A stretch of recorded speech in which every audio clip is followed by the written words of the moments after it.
जंगलों की आग से ना सिर्फ जंगलों की वनस्पतियों को नुकसान होता है, बल्कि पशु पक्षियों को भी बहुत ज़्यादा नुकसान होता है। जो बड़े पशु पक्षी होते हैं वो तो भागकर उड़कर किसी तरीके से अपनी जान बचा लेते हैं, लेकिन जो मासूम फंस जाते हैं उनमें से एक अबोध को आप इस वक्त अपनी फ्रेम पर देख रहे हैं। मैं चाहूँगा हमारे साथी मनोज जी विस्तृत तौर पर जानकारी दें कि ये पक्षी आखिर में है क्या और क्यों ये हमारे इतने नज़दीक होने पर भी उड़ना नहीं चाह रहा है। जी, आप फ्रेम में देख सकते हैं, ये एक उल्लू की प्रजाति है, जिसे जंगल आउलेट भी कहा जाता है, बैरेट आउल भी कहा जाता है।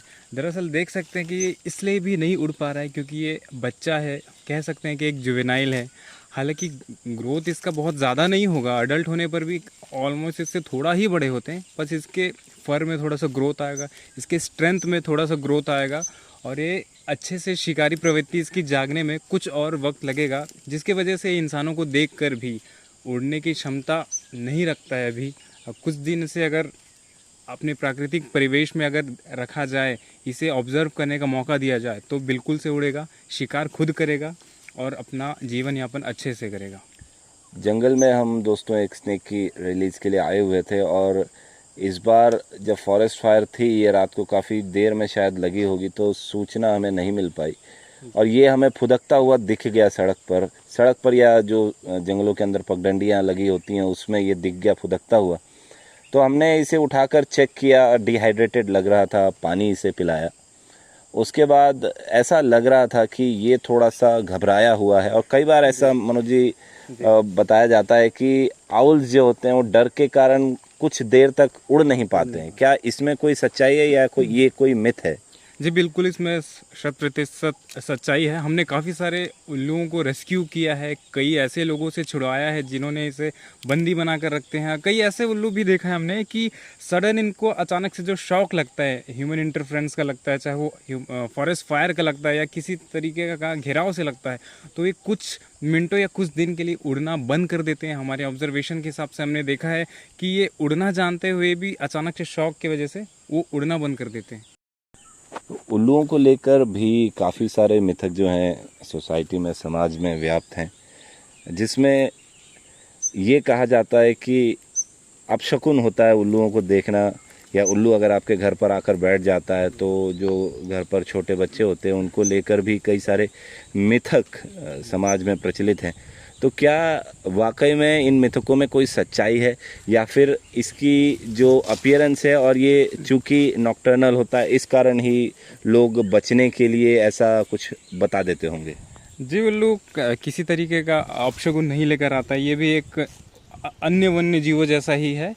इस जनरली ये रात में शिकार करता है, रात में या सुबह सुबह अर्ली मॉर्निंग में शिकार करना पसंद करता है। देखिए, उल्लू वहाँ जाएगा जहाँ उसे शिकार मिलेगा, या फिर वहाँ जाएगा जहाँ पे उसे प्रॉपर एक सिटिंग मिले, जहाँ से वो उस एरिया को ऑब्जर्व कर पाता है। इसकी शक्ल की बनावट आप देख सकते हैं, एक रडार नुमा होती है, डिस्क नुमा, जहाँ से इसे प्रॉपर तरीके से वॉइस जो है इसके फेशियल जो डिस्क होता है उसमें कैप्चर्ड होके इसके ईयर तक पहुँचते हैं। छोटी से छोटी बारीक आवाज़ों और मूवमेंट को भी चूहों के ईज़िली सुन लेता है और ज़रा सी मूवमेंट को भी ये अपने बड़े बड़े आँखों से, कई सारे ऑप्टिक नर्व्स होते हैं जो इसे देखने में मदद करते हैं। हल्का से विजन जो इनका कमाल का होता है, छोटे से छोटे मूवमेंट को भी भांप लेते हैं और अपने शिकार को ढूंढ लेते हैं। इंसानों से इनका कोई वास्ता होता भी नहीं है, जनरली इंसान ही है वो हर जानवर से रिलेटेड एक मिथ बना देते हैं। जो पुराने हमारे एंशंट टाइम के जो लोग थे वो इन्हें इसलिए ऐसा बोलते थे कि लोग इनके पास जाए ना और इन्हें परेशान ना करें। लेकिन आजकल अंधविश्वास इतना ज़्यादा बढ़ गया है कि ये कुछ अपने मनगढ़ंत कहानियों बना कर ही इन्हें अंधविश्वास फैलाते हैं। और कई लोग, आजकल के लोग ऐसा करने लगे हैं कि अंधविश्वास के चक्कर में इन्हें मारने लगे हैं, कई बार शिकार करने लगे हैं। तो क्या इसे पाला जा सकता है? ऐसा कोई प्रावधान है कि अगर, चलिए वैसे तो अंधविश्वास के कारण लोग इसे फ्रीली भी अपने आसपास मूव करने नहीं देते हैं, लेकिन कुछ लोग होते हैं जो पक्षियों को पालना पसंद करते हैं। तो क्या नेटिव स्पीशीज ऑफ इंडियन सब कॉन्टिनेंट के जो आउल्स होते हैं, क्या उन्हें पाला जा सकता है? जी, ये जंगल आउलेट भी नेटिव स्पीशीज़ है इंडिया का, इसे पालना भी वैसे ही अपराध होगा जैसे अन्य वन्य जीवों को पालना होगा।